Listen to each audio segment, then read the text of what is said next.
ఈ 5వ రోజు ఉపవాస ప్రార్థనను మనము జరుపుకునేదానికి ఐదవ రోజు ఉపవాస ప్రార్థనలో మనము గడిపేదానికి, దేవుని ఆరాధించి ఆయన సన్నిధిని మనం అనుభవించేదానికి, మరి ప్రాముఖ్యంగా దేవుని స్వరాన్ని వినేదానికి ప్రభువు మనకిచ్చిన ఈ అనుకూలమైన సమయాన్ని బట్టి దేవుని నామాన్ని స్తుతిద్దాం. హల్లెలూయా. దేవునికే సమస్తమైన మహిమ, ఘనత, ప్రభావములు కలుగునుగాక. పరిశుద్ధ గ్రంథములో నుండి కొద్ది నిమిషాలు దైవ వాక్యాన్ని మనం ధ్యానిద్దాం. యూదా రాసిన పత్రిక 20వ వచనాన్ని మనం చదువుదాం. యూదా రాసిన పత్రిక 20వ వచనం, ఒకే అధ్యాయం ఉంటుంది. 20వ వచనాన్ని మనం చదువుదాం. ప్రియులారా, మీరు విశ్వసించు అతి పరిశుద్ధమైన దాని మీద మిమ్మును మీరు కట్టుకొనుచు పరిశుద్ధాత్మలో ప్రార్థన చేయుచు నిత్య జీవార్థమైన మన ప్రభువగు యేసుక్రీస్తు కనికరము కొరకు కనిపెట్టుచు దేవుని ప్రేమలో నిలుచున్నట్లు కాచుకొని ఉండుడి. చాలు. యూదా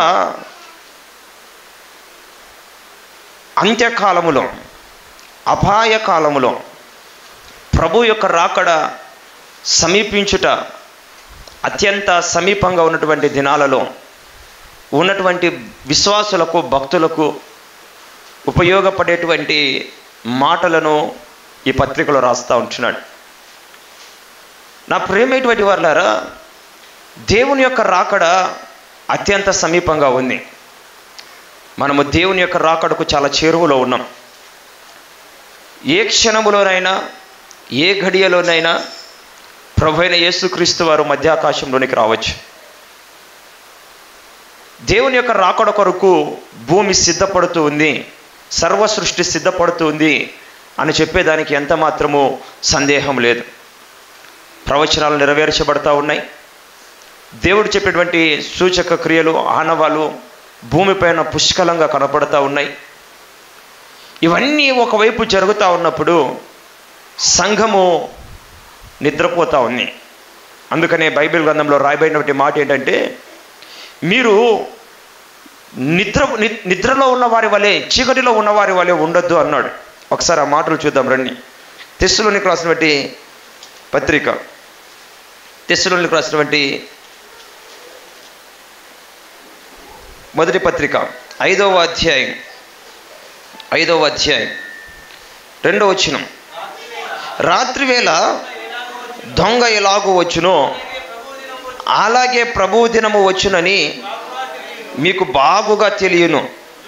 లోకులు నెమ్మదిగా ఉన్నది, భయమేమీ లేదని చెప్పుకొనుచునగా గర్భిణీ స్త్రీకి ప్రసవ వేదన వచ్చినట్లు వారికి ఆకస్మికముగా నాశనము తటస్థించునుగాక వారు ఎంత మాత్రమును తప్పించుకొనలేరు. నా ప్రేమైనటువంటి వారులారా, జాగ్రత్తగా ఈ మాటలు మనము చదివితే, ధ్యానిస్తే మనకు తెలియబడుతున్నటువంటి విషయం ఏంటంటే, ప్రభువు యొక్క దినము, ప్రభువు వచ్చేటువంటి దినము, ఆ రాకడ దినం అన్నది ఎలా వస్తుందంటే దొంగ వచ్చినట్టుగా వస్తుందంట, ఆకస్మికముగా వస్తుందంట. అక్కడ రాయబడుతుంది, రాత్రివేళ దొంగ ఎలాగో వచ్చినో అలాగే ప్రభు దినం వస్తుంది. జనులంతా భయమేమీ లేదు, మనము నెమ్మదిగా ఉండొచ్చు. అంటే రేపటిని గురించినటువంటి భయము వారికి లేదు. నేనేమైపోతానో అనేటువంటి చింత వారికి లేదు. నాకేంటి, నాకు ఒక ఉద్యోగం ఉంది, నాకేంటి పొలం ఉంది, నాకేంటి భార్య పిల్లలు ఉన్నారు, నాకేంటి జోబి నిండా డబ్బు ఉంది, నాకేంటి పేరు ప్రఖ్యాతులు ఉన్నాయి, నాకేంటి ఏ కొదువ లేదు, నాకు అంతా అన్ని సవ్యంగా జరుగుతున్నాయి, నాకు ఎవరిపైన ఆధారపడవలసిన పరిస్థితి లేదు, ఎవరిని గోజాడవలసిన పరిస్థితి లేదు, ఎవరి దగ్గరికి వెళ్ళి అర్చించవలసిన అవసరత నాకు లేదు, ఏ మనుషునితో తగాదాలు లేవు, నా జీవితం ఎలాగుంది అంటే నెమ్మదిగా ఉంది, నేను చాలా సుఖవంతంగా ఉన్నాను, నేను చాలా క్షేమంగా ఉన్నాను అనేటువంటి దినాలలో ప్రజలు ఉంటారంట. అటువంటి దినాలలో నాకు భయమేమీ లేదనుకుంటున్న దినాలలో గర్భిణీ స్త్రీకి ప్రసవ వేదన వచ్చినట్టుగా ప్రభు వస్తాడంట. ఒక్కసారిగా గర్భిణీ స్త్రీకి ఏ రీతిగా ఆ ప్రసవ వేదన అన్నది కలుగుతుందో, భూమికి, ఈ సృష్టికి దేవుని యొక్క రాకడ వచ్చినప్పుడు నెమ్మదిగా ఉన్నటువంటి జీవితాలు ఒక్కసారిగా భయక్రాంతులకు గురవుతాయి. అయితే ఇది లోకస్తుల గురించి మాట్లాడుతూ చెప్తున్నటువంటి మాట. అయితే ప్రభు యందు విశ్వాసం ఉంచిన మనము, 5వ వచనం, మీరు వెలుగు సంబంధులు పగటి సంబంధులనై ఉన్నారు, మనము రాత్రి వారము కాము, చీకటి వారము కాము, కావున ఇతరుల వలె నిద్రపోక మెలకువగా ఉండి మత్తులము కాక ఇందుము. నిద్రపోవారు రాత్రివేళ నిద్రపోవుదురు, మత్తుగా ఉండువారు రాత్రివేళ మత్తుగా ఉందురు. మనము పగటి వారమై ఉన్నాము కనుక మత్తులమై ఉండక విశ్వాస ప్రేమలను కవచమును, రక్షణ నిరీక్షణను శిరస్త్రానమును ధరించుకొందుము. ఇక్కడ మనల గురించి మాట్లాడుతాం, క్రీస్తు యేసునందు విశ్వాసం ఉంచిన ప్రజల గురించి మాట్లాడుతాం. ప్రభువైన యేసు క్రీస్తు యొక్క రక్షణను పొందుకున్నటువంటి మనల గురించి అక్కడ మాట్లాడుతున్నాడు. ఏమంటున్నాడో తెలుసా? మనము మత్తులముగా ఉండొద్దు, మనము నిద్రపోతులాగా ఉండొద్దు, మనము చీకటి వారముగా ఉండొద్దు, మనము రాత్రి వారముగా ఉండొద్దు. చీకటి సంబంధులైతే మత్తులుగా ఉంటారు, నిద్రపోతున్న వాడైతే నిద్రపోయిన వాడట్టుగా ఉంటాడు. కానీ క్రీస్తు యేసునందు సజీవమైన భక్తి చేయుచున్నవాడు నిద్రపోతుగా ఉండడు. నిద్రపోతు అంటే శరీర సంబంధమైన నిద్రను గురించి నేను మాట్లాడట్లేదు. మత్తు అంటే ద్రాక్షరసం అనే మత్తుల గురించి నేను చెప్పట్లేదు. దేవుని యొక్క రాకడను విస్మరించే దాని గురించి చెప్తున్నాను. దేవుని యొక్క రాకడ దినములలో నీవు నేను మన విశ్వాస జీవితంలో నిద్రపోయిన వారిగా ఉండొద్దు. నా ప్రేమేటువంటి వారులారా, నిద్రకు చనిపోయేదానికి వ్యత్యాసం ఉంది. చనిపోయేవానికి ఊపిరి ఉండదు, శ్వాస ఉండదు, వానికి భూమిపైన జరిగేటువంటి దేనితో కూడా సంబంధము ఉండదు, ఎందుకంటే వాడు చచ్చిపోయాడు. నిద్రపోయేవాడు వాడు ఈ భూమిపైన ఉన్న గాలిని పీల్చుకునే ఉంటాడు, ఈ భూమిపైన సజీవుల లెక్కలో వాడు ఉంటాడు. కానీ తన చుట్టూ జరుగుతున్న దానితో వానికి సంబంధం ఉండదు. తన చుట్టూ ఏం జరుగుతుందో ఆ వ్యక్తికి తెలియదు. అతను బ్రతికే ఉన్నాడు కానీ నిద్రపోతూ ఉన్నాడు. ఒకరోజు మనలోనే ఎవరో పంట కాపలా కొరకు అని చెప్పి శనగ విత్తనాలు విత్తాము. ఆ పంట, ఆ విత్తనాలను అడవి పందులు వచ్చి తినేస్తాయి కాబట్టి రాత్రి వెళ్ళి నేను కాపలా కాయాలని చెప్పి వెళ్ళాను. వెళ్ళి చక్కగా మంచం వేసుకొని ఒక్కొక్కసారి ఆ దుప్పటేసుకొని చక్కగా చల్లగా నిద్రపోయారు. వారు నిద్రపోయారు. ఉదయాన లేచి చూసేసరికి వారు ఏ మంచం అయితే వేసుకున్నారో ఆ మంచము కిందే ఆ అడవి పంది చక్కగా వచ్చి దున్ని ఆ విత్తనాలన్నీ తిని ఆ చేనంతా చక్కగా విహారయాత్ర చేసి అవి వెళ్ళవలసిన మార్గాన్ని అవి వెళ్ళిపోయినాయని మీలో ఎవరో చెప్పినట్టు నాకు గుర్తు. నా ప్రేమేటువంటి వారులారా, వెళ్ళింది కాపులాకే, వెళ్ళింది నువ్వు భద్రపరిచే దాని కొరకే. కానీ చేసిన పని ఏంటయ్యా అంటే నీ మనస్సు కాపాడాలనే మనస్సు నీకు ఉంది, కానీ నీ శరీరము నిద్రపోవడం వలన నీ చేనులో నీ చుట్టూ ఏమి జరుగుతుందో నీకు తెలియదు. ఈరోజు చాలామంది క్రైస్తవులే, విశ్వాసులే, రక్షణ పొందిన వారే, సంఘ సభ్యులే, క్రీస్తు రక్తముతో కడగబడిన వారే, ఏర్పాటు చేయబడిన వారే, పరిశుద్ధులుగా ఉండకు పిలువబడిన వారే, రక్షింపబడుట కొరకు ఏర్పాటు చేయబడినటువంటి వారే. కానీ వారు ఎలా ఉన్నారంటే నిర్జీవులుగా నిద్రమత్తులో చేరుకున్నారు. వారి ప్రార్థన జీవితము నిద్రావస్థలోనికి జారుకుంది. చచ్చిపోయారని నేను చెప్పట్లా, విశ్వాసంలో వారు లేరని నేను చెప్పట్లా, ప్రార్థనా పరులు కాదని నేను చెప్పట్లా, దేవుని కొరకు సమర్పించుకున్న వారు కాదని నేను చెప్పట్లా, సమర్పించుకున్న వారే. కానీ ఈరోజు వారు నిద్రపోతున్నారు.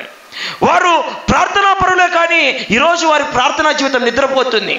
ఒకప్పుడు ఆసక్తి పరుడు, ఒకప్పుడు ప్రార్థనా పరుడు, ఒకప్పుడు విశ్వాసి, ఒకప్పుడు ప్రభువు కొరకు ప్రయాసపడేటువంటి వాడు, ఒకప్పుడు ప్రభు అంటే తన ప్రాణాన్ని కూడా అర్పించే దాని కొరకు తాపత్రయంతో పరిగెత్తేటువంటి వాడు. ప్రభువు కొరకు నువ్వు ఏ రీతిగా అయినా సరే ఉపయోగపడితే బాగుండు, ఏ రీతిగా అయినా సరే ప్రభు కొరకు నేను ఖర్చు అయితే బాగుండు, నేను బ్రతుకుతున్న దినాలలో అంతో ఇంతో సంఘానికి, అంతో ఇంతో సేవకుడికి, అంతో ఇంతో దేవుడికి ఉపయోగపడాలి అని చెప్పి కాస్త సమర్పణ, కాస్త త్యాగము కలిగి దేవుని కొరకు బ్రతికేటువంటి వాడు ఈరోజు మత్తులోనికి జారుకున్నారు, ఈరోజు నిద్రావస్థలోనికి జారుకున్నారు. క్రైస్తవ విశ్వాసి, దేవుని యొక్క రాకడ సమీపించేటువంటి సమయంలో ఇటువంటి పరిస్థితులు ఏర్పడతాయి. అందుకనే దేవుని యొక్క వాక్యము తేట తెల్లంగా చెప్తున్నటువంటి మాట ఏంటంటే, మనము చీకటి వారి వలె కాక, చీకటి సంబంధుల వలె కాక, అన్యుల వలె కాక, వెలుగు సంబంధులమై, పగటి వారమై, మత్తులము కాక మెలకువ కలిగి ఉండి ఉందాము అంటున్నాడు. మెలకువలో ఉన్నవాడు రక్షణ, నిరీక్షణ అనే శిరస్త్రాన్ని వేసుకొని, విశ్వాసము, ప్రేమ అనే కవచాన్ని పట్టుకొని దేవుని యొక్క రాకడ కొరకు ఎదురు చూస్తూ ఉంటాడు. ప్రేమ ఎటువంటి వారులారా, ఇటువంటి వారిని గురించి యూదా మాట్లాడుతూ అంటున్నాడు. ఇప్పుడు చదవండి ఆ మాట. ప్రియులారా, మీరు విశ్వసించు అతి పరిశుద్ధమైన దాని యందు మిమ్మును మీరు కట్టుకొనుచు, పరిశుద్ధాత్మలో ప్రార్థన చేయుచు, నిత్య జీవార్థమైన మన ప్రభువగు యేసుక్రీస్తు కనికరము కొరకు కనిపెట్టుకొనుచు. చాలు. నిత్య జీవార్థమైన మన ప్రభువైన యేసుక్రీస్తు కనికరము కొరకు ఏం చేయాలంట? కనిపెట్టుకొనుచు. కనిపెట్టుకునే ఉండేవాడు ఎలా కనిపెట్టుకోవాలి పాస్టర్ గారు అంటే, అక్కడ అంటున్నాడు, నీవు విశ్వసించు అతి పరిశుద్ధమైన దాని యందు నిన్ను నీవే కట్టుకో, నిన్ను నీవే కట్టుకో. నా ప్రియమైనటువంటి వారులారా, ఒక ఇల్లు కట్టబడుతుంది, ఒక ఇల్లు కట్టబడుతుంది. అలా కట్టబడుతున్నటువంటి ఇంటి దగ్గర కొంతమంది పనివారు పని చేస్తూ ఉంటారు. అలా పని చేస్తున్నటువంటి పనివారు ఈరోజు కాస్త పని జరిగించారు. సాయంకాలం అయింది, తమ గృహాలకు వారు వెళ్ళిపోయారు. వేకుజామున మరలా వచ్చారు. మరలా సాయంకాలం అయింది, వారు గృహానికి వారు వెళ్ళిపోయారు. ఇప్పుడు ఆ ఇంటిని కట్టిస్తున్నటువంటి ఆ ఇంటి యజమాని నిన్నట సాయంత్రము వారి ఇంటికి వెళ్ళిపోయే సమయానికి, ఈరోజు సాయంత్రము మరలా వారు ఇంటికి వెళ్ళిపోయేదానికి అక్కడ జరిగిన పనిలో మార్పు గమనిస్తాడు. అక్కడ జరిగిన పనిలో మార్పు గమనిస్తాడు. ఏంటా మార్పు? ఏంటా మార్పు?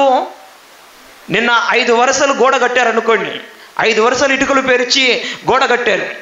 అది నిన్నటి సాయంకాలపు పని. ఈరోజు సాయంకాలానికి వారు మరలా పని జరిగించి ఉంటే అక్కడ ఆ 5 వరుసలు కాస్త ఏం కావాలి? ఇంకొక 5 వరుసలు పెరగాలి.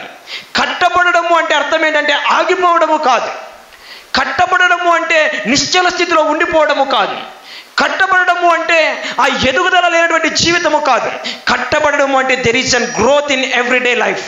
ప్రతిదిన ఆత్మీయ జీవితములో ఎదుగుదల కనపడాలి. ప్రభు యొక్క రాకడ సమీపించే కొలది ప్రియ విశ్వాసి, నీ విశ్వాసములో, నీ అతి పరిశుద్ధమైన విశ్వాసములో నిన్ను నీవే కట్టుకోమని దేవుని యొక్క వాక్యం సెలవిస్తుంది. నిన్ను నీవే కట్టుకోమని దేవుని యొక్క వాక్యం సెలవిస్తుంది. ఈరోజు దేవుని యొక్క రాకడ దినాలు సమీపించే కొలది కట్టుకుంటున్నావా, పడద్రోసుకుంటున్నావా? నీ జీవితం కట్టబడుతుందా, పడద్రోయబడుతుందా? ఒకసారి ఆలోచించేయి. నీ జీవితము మెలకువ కలిగిన వానిగా, శ్రద్ధ కలిగి పనిచేసేవానిగా, నీ జీవితాన్ని నీవు దేవుని యొక్క పరిశుద్ధమైన విశ్వాసములో కట్టుకుంటున్నావా, లేదా భక్తి జీవితంలో నుండి నీ త్రోవను విడిచిపెట్టి లోక సంబంధమైన వ్యామోహాల వైపు తిరిగి నీ భక్తి జీవితాన్ని చంపుకొని నాశనము చేసుకుంటున్నావేమో ఒకసారి రాత్రి పరీక్షించుకోండి. ఈరోజు చాలామంది ప్రభు యొక్క రాకడ సమీపించే కొలది ప్రభు యొక్క మార్గం నుండి తొలగిపోతున్నారు, ప్రభు యొక్క చిత్తములో నుండి తొలగిపోతున్నారు. అందుకనే యేసు ప్రభువు వారు అన్నమాట పదే పదే మీకు జ్ఞాపకం చేస్తూ ఉంటాను. నా దినమందు విశ్వాసులలో సైతము నేను విశ్వాసిని కనుకొందున. నేను వచ్చే ఆ దినము రోజు, నేను సంఘాన్ని ఎదుర్కొనే ఆ దినాన, నేను పరిశుద్ధులను నాతో కూడా వెంట పెట్టుకొని వెళ్ళే ఆ మహోన్నతమైన దినమున విశ్వాసులలో సహితము నేను విశ్వాసిని కనుగొందునా? Can I find a true faithful person? ఒక నమ్మకమైన విశ్వాసిని ఆ దినమందు నేను కనుగోగలనా అని యేసు ప్రభువు వారే ప్రశ్న సంధించాడు. ఈరోజు ఈ రాత్రి ప్రభు యొక్క రాకడ దినమైతే పగటి సంబంధిగా ప్రభు నిన్ను చూడగలడా? వెలుగు సంబంధిగా ప్రభు నిన్ను చూడగలడా? అతి పరిశుద్ధమైన విశ్వాసములో నిన్ను నీవు కట్టుకుంటున్న ఒక నమ్మకమైన విశ్వాసిగా ప్రభు నిన్ను చూడగలడా? లేక భక్తి జీవితాన్ని చెరిపి వేసుకున్నటువంటి కొందరి వలె నీ జీవితం ఉందా? నా ప్రేమేటువంటి వాళ్ళారా ఆలోచించాను. అందుకని అక్కడ అంటున్నాడు, ప్రభు యొక్క కనికరం కొరకు కనిపెట్టుకునే దానిలో, అతి పరిశుద్ధమైన విశ్వాసములో నీవు నిలబడే విషయములో నీవు కట్టుకునేటప్పుడు కొన్ని ఆటుపోట్లు ఎదురవుతాయి. అవి ఏంటివి అంటే 17వ వచనం. అయితే ప్రియులారా, అంత్యకాలమునందు తన భక్తిహీనమైన దురాశల చొప్పున నడుచు పరిహాసులందరినీ మన ప్రభువైన యేసుక్రీస్తు అపోస్తులు పూర్వమందు మీతో చెప్పిన మాటలను జ్ఞాపకము చేసుకొనుడి. అట్టివారు ప్రకృతి సంబంధులను ఆత్మలేని వారునయుండి భేదములు కలుగ చేయుచున్నారు. ఈ లోకములో అంత్య దినములలో, దేవుని రాకడ దినాలలో, ప్రభు యొక్క రాకడ సమీపించే సమయాలలో అక్కడ రాయబడుతుంది, భక్తిహీనమైన దురాశల చొప్పున. భక్తిహీనమైన దురాశలు అంటే ఒక వ్యక్తి జీవితంలో భక్తి లేకపోతే ఎటువంటి ఆశలు కలిగి జీవిస్తాడు. ఒక వ్యక్తి దేవుని పట్ల అతి పరిశుద్ధమైన విశ్వాసాన్ని లేకపోతే ఎటువంటి ఆశలతో రేపబడుతూ ఉంటాడో. అంత్య దినాన అనేక మంది భక్తిహీనమైన దురాశల వైపుకు ఈడ్చివేయబడతా ఉంటారు. కారణం ఏంటి అంటే వారు ప్రకృతి సంబంధమైన మనుషులు, ఆత్మ లేనటువంటి వారు. ప్రకృతి సంబంధమైన మనుషులు, ఆత్మ లేనటువంటి వారు. నీవు ప్రభు యొక్క ఆత్మను కలిగిన వ్యక్తివైతే ప్రకృతి సంబంధి అయిన మనుషుని వంటి జీవితాన్ని నువ్వు జీవించకూడదు. నీవు దేవుని యొక్క ఆత్మతో నడిపించబడినటువంటి వ్యక్తివైతే భక్తి లేనటువంటి ఆ దురాశలతో వెంబడి నీవు ఈడవపడకూడదు. మరి ఎలాగుండాలి పాస్టర్ గారు నా జీవితం అంటే అక్కడ అంటున్నాడు, ఆత్మలో ప్రార్థన, పట్టుదల కలిగి ప్రార్థన చేయాలంట. చదువుతారా మాట? పరిశుద్ధాత్మలో ప్రార్థన చేయుచు నిత్య జీవార్థమైన కనిపెట్టుచు దేవుని ప్రేమలో నిలుచుకొనినట్లు కాచుకొని ఉండుడి. ఏమంటున్నాడు? 3 ప్రాముఖ్యమైన విషయాలు అక్కడ చెప్తున్నాడు. 1, నీవు పరిశుద్ధాత్మలో ప్రార్థన చేయి. Pray in Holy Spirit. పరిశుద్ధాత్మలో నీవు ప్రార్థన చేయి అంటే ఏంటి? పరిశుద్ధాత్మని సహాయముతో, పరిశుద్ధాత్మని నింపుదలతో, పరిశుద్ధాత్మని శక్తితో, పరిశుద్ధాత్మని ప్రేరణతో ప్రార్థన చేయి. ఇంకెంత కాలము మనుషులు నేర్పించిన మాటలతో ప్రార్థన చేస్తావు? Lean on Holy Spirit. నీలో ఉన్న పరిశుద్ధాత్మని పైన నీవు ఆధారపడు. ప్రభు యొక్క పాదాల చెంతకు వచ్చినప్పుడు నీవు చేసేటువంటి ప్రార్థన పరిశుద్ధాత్మని సహాయముతో చేసేటువంటి ప్రార్థన అయి ఉండాలి. ఎఫెసీయులకు రాసిన పత్రిక 6వ అధ్యాయము, ఎఫెసీయులకు రాసిన పత్రిక 6వ అధ్యాయము 18వ వచనం. ఆత్మ వలన ప్రతి సమయమునందును ప్రతి విధమైన ప్రార్థనను విజ్ఞాపనను చేయుచు ఆ విషయమై సమస్త పరిశుద్ధుల నిమిత్తమును పూర్ణమైన పట్టుదలతో విజ్ఞాపన చేయుచు మెలకువగా ఉండుడి. మెలకువగా ఉండేటువంటి వాడు ప్రతి సమయములో ప్రతి విధమైన ప్రార్థన ఈ దేని వలన చేస్తాడయ్యా అంటే జ్ఞానముతో చేయడం కాదు, జ్ఞానముతో ప్రార్థన చేయడం కాదు, నీకున్నటువంటి ఆలోచనతో ప్రార్థన చేయడం కాదు. ఎలా ప్రార్థన చేయాలంట? ఆత్మతో ప్రార్థన చేయాలంట. కొరింథీయులకు రాసినటువంటి మొదటి పత్రిక 14వ అధ్యాయం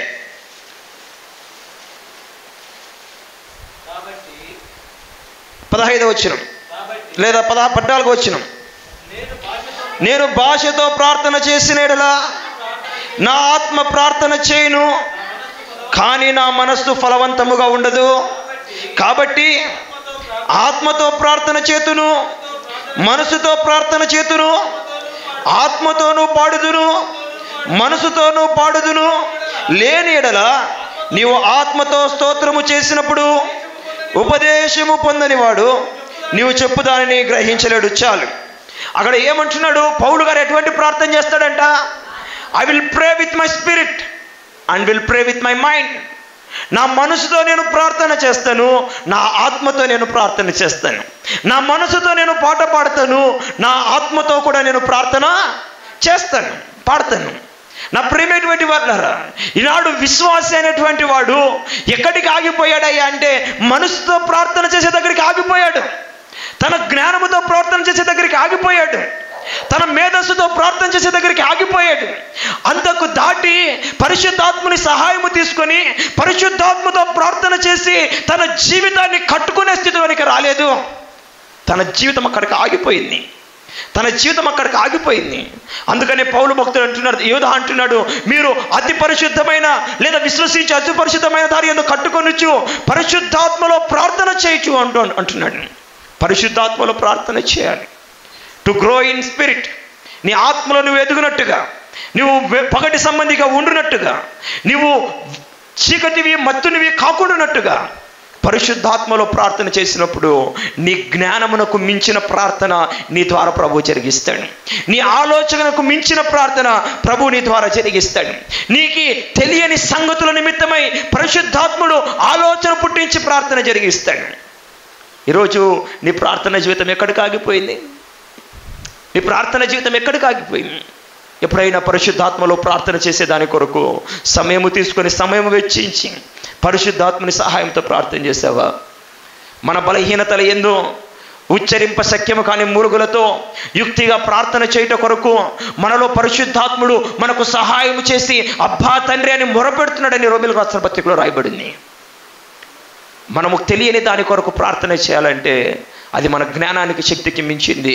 అది పరిశుద్ధాత్మ సహాయం వలన చేసేటువంటి ప్రార్థనలో మాత్రమే దొరుకుతుంది. ఈరోజు నా ఆశ ఏంటో తెలుసా? నా ప్రేమటువంటి వాళ్ళరా, ఈ యొక్క ఉపవాస ప్రార్థనలో ఉన్న మనమందరము ఒక మెట్టు కట్టబడాలి.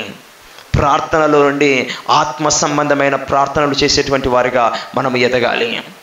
మనసుతో పాడేటువంటి వారితో యవన బిడ్డలు కేవలము మనుషుతో జ్ఞానముతో రాగముతో మాత్రమే పాడేటువంటి వారుగా కాక ఆత్మతో పాడేటువంటి వారుగా మనము మన సంఘము మారాలి. అదే మనము కట్టబడుతున్నాము అని చెప్పేదానికి నాంది. రెండవది యూదా అంటున్నాడు, ఇదిగో దేవుని యొక్క రాకడ కొరకు లేదా మన ప్రభు అయిన యేసుక్రీస్తు యొక్క ప్రత్యక్షత కొరకు, ఆయన కనికరము కొరకు మనం కనిపెట్టాలంటున్నాడు. దేవుని యొక్క ప్రత్యక్షత కొరకు, దేవుని యొక్క రాకడ కొరకు కనిపెట్టేటువంటి క్రైస్తవుడే కట్టబడేటువంటి క్రైస్తవుడు.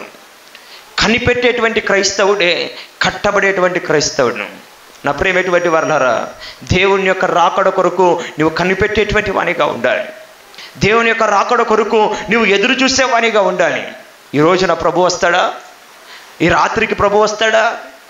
రేపటికి ప్రభు వస్తాడా? ఎల్లుండికి ప్రభు వస్తాడా అని ప్రతి దినము నువ్వు ప్రభు యొక్క రాకడ కొరకు ఎదురు చూచేటువంటి క్రైస్తవునిగా ఉండాలి.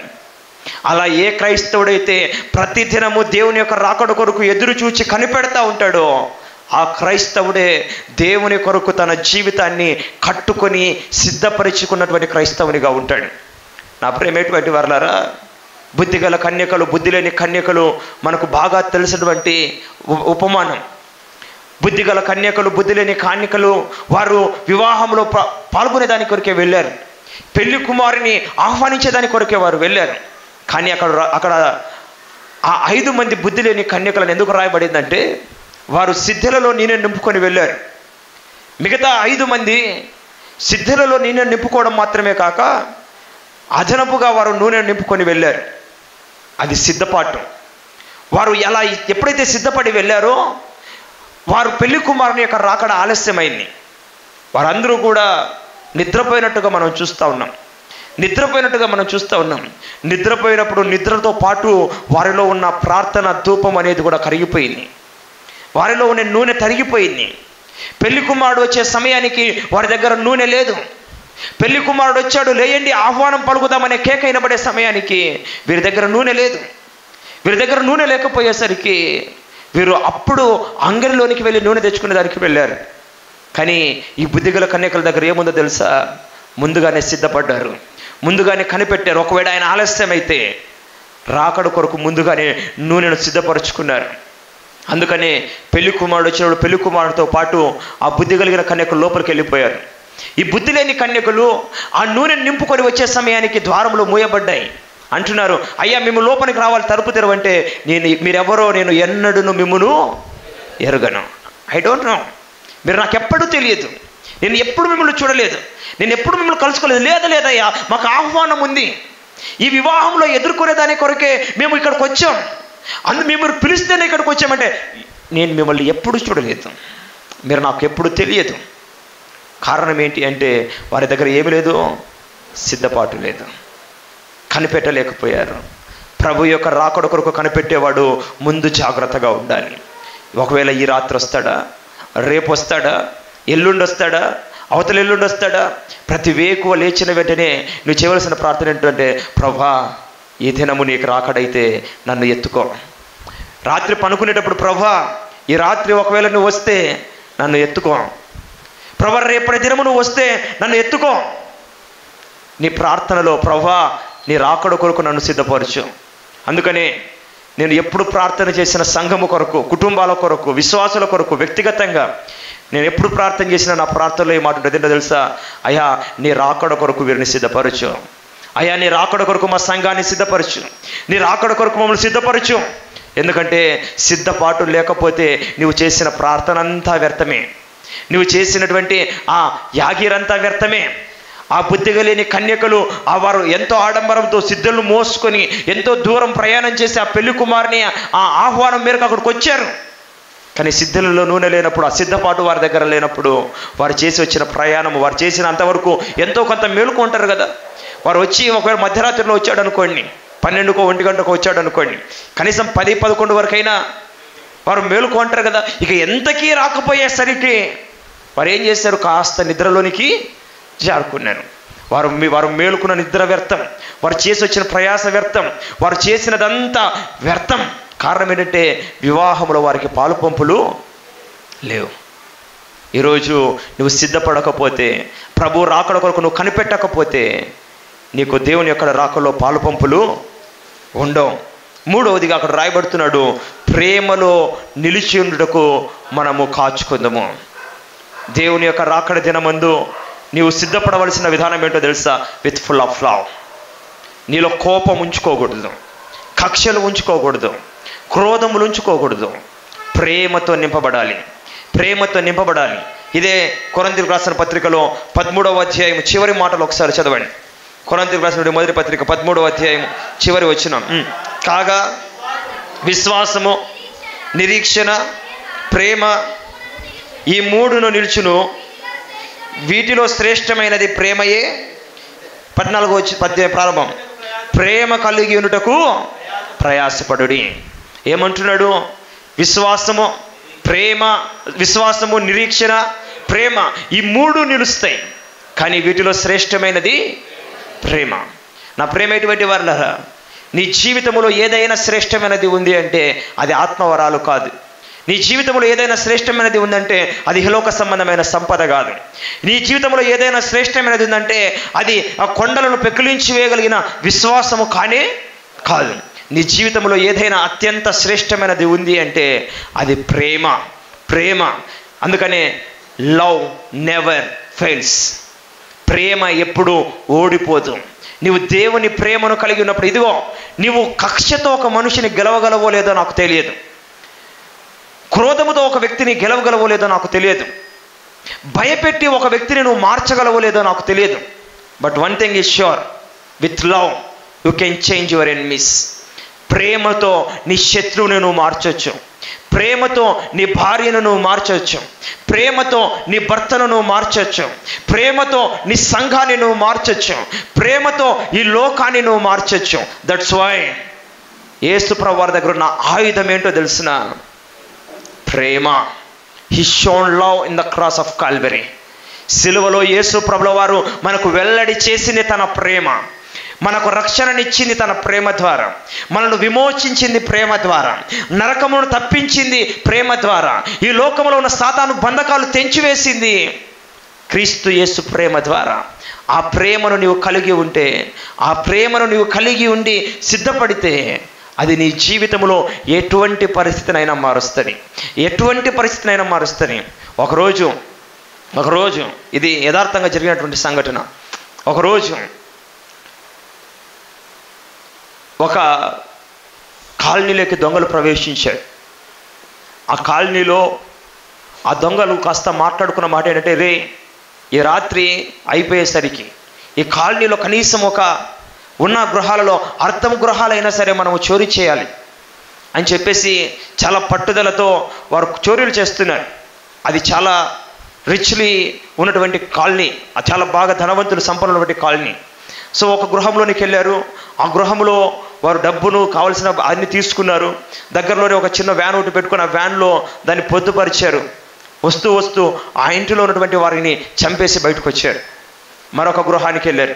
ఆ గృహంలో అలాగే చేశారు. మూడో గృహంలోకి వెళ్ళారు. మూడో గృహంలోకి వెళ్ళిన తర్వాత అక్కడ వారు చోరీ చేయవలసినంత చోరీ చేశారు. తిరిగి ఆ వ్యక్తులను చంపే దగ్గరకు అని చెప్పి ఆ వ్యక్తుల దగ్గరికి వెళ్ళి చూశారు. ఆ వ్యక్తుల దగ్గరికి వెళ్ళినప్పుడు ఆ వ్యక్తి ఒక ఉన్నతమైనటువంటి పోలీస్ అధికారి. అధికారిని చూసి వారు షాక్ గురయ్యారు. ఇదేంటి, ఈ ఇల్లు పోలీస్ అధికారిదా, ఇంటిలో పోలీసు ఉంటాడా, ఈయనుంటాడా అని చెప్పి తీసుకున్నటువంటి ఆ డబ్బంతా తీసుకొని వచ్చి అక్కడక్కడ సర్దేస్తున్నాడు. తనతో పాటు ఉన్నటువంటి తోటి దొంగ, రే పోలీస్ అని భయపడుతున్నావా, పోలీసు అని చూసి నువ్వు దిగులు చెందుతున్నావా, ఏంటి దొంగతనం చేసినంత మరలా వెనక్కి పెడుతున్నావు? పోలీస్ అని చెప్పి నేను భయపడట్లేదు. నేను ఇంతకు మునుపు ఒకసారి చెరసాలలో ఉన్నాను. ఆ చెరసాలలో ఉన్నప్పుడు ఈ పోలీసే నాకు కాపులాదారునిగా అక్కడ ఉన్నాడు. ఈయన నేను ఎంత తిరుగుబాటు చేసినా, ఎంత కఠినంగా వ్యవహరించినా, ఎంత అమర్యాదగా ప్రవర్తించినా, ఎంత అసభ్యంగా ప్రవర్తించినా ఆయన ఏ రోజు నన్ను దుర్భాషలు ఆడలేదు. ఆయన ఏ రోజు నా పైన కోపగించుకోలేదు. ఆయన ఏ రోజు తను ఎంత బాధపడ్డాడో ప్రేమతోనే నన్ను మాట్లాడిచ్చాడు, ప్రేమతోనే నన్ను చెరదీశాడు. తనకు అనుకూలమున్న ప్రతిసారి నేను ఆయన ఎంత ద్వేషించినా ఆయన నా దగ్గరకు వచ్చి తన మంచితనాన్ని చూపించాడు, ప్రేమతో నాతో మాట్లాడే ప్రయత్నం చేశాడు. ఒకరోజు అనిపించింది, ఈ వ్యక్తికి ఇంత ఓర్పేంటి, ఈ వ్యక్తికి ఇంత సహనం ఏంటి అని అనుకుంటే నాకు తర్వాత అర్థమైంది, ఇతడు యేసు ప్రభువుని నమ్ముకున్నటువంటి వ్యక్తి. ఇతడు తన దేవుని ప్రేమను మాకు పంచే ప్రయత్నం చేశాడు. ఇదిగో ఈరోజు ఈ వ్యక్తిని చంపాలంటే ఆ రోజు తన చేతుల్లో ఉన్నప్పుడు నన్ను తాను చూపించిన ప్రేమ నాకు గుర్తుకొస్తుంది. ఇటువంటి వ్యక్తిని నా చేతులతో నేను చంపలేను. అంతటి కర్కాటకమైనటువంటి మనిషిని, అంత హానిని తలపెట్టేటువంటి మనిషిని హాని తలపెట్టుకోకుండా చేసింది ఏంటో తెలుసా? లవ్. ఆ వ్యక్తి చూపించినటువంటి ప్రేమ. నా ప్రేమ ఎటువంటి వారులారా, ఈ రాత్రి దేవుని యొక్క రాకడ సమీపించే కొలది ఇటు ప్రేమతో మనం నింపబడాలి. పరిశుద్ధమైన ప్రార్థనలో మన జీవితాన్ని కట్టుకోవాలి. దేవుని కొరకు కనిపెట్టే విషయంలో మన జీవితాన్ని కనిపెట్టుకోవాలి. అత్యంత ప్రాధాన్యమైనది ప్రేమలో నిలిచి ఉండుట కొరకు మనము మన జీవితాన్ని కట్టుకోవాలి. దినాలు మారే కొద్దీ నీలో ప్రేమ పెరగాలి తప్ప ప్రేమ తగ్గేదానికి వీలు లేదు. ఇట్టి శ్రేష్టమైన స్థితిని ప్రభువు మనకి, మన సంఘానికి అనుగ్రహించును గాక. ఆమేన్. దేవుడు మిమ్మును మీ కుటుంబాలు దీవించును గాక. ప్రార్థన చేసుకుందాం.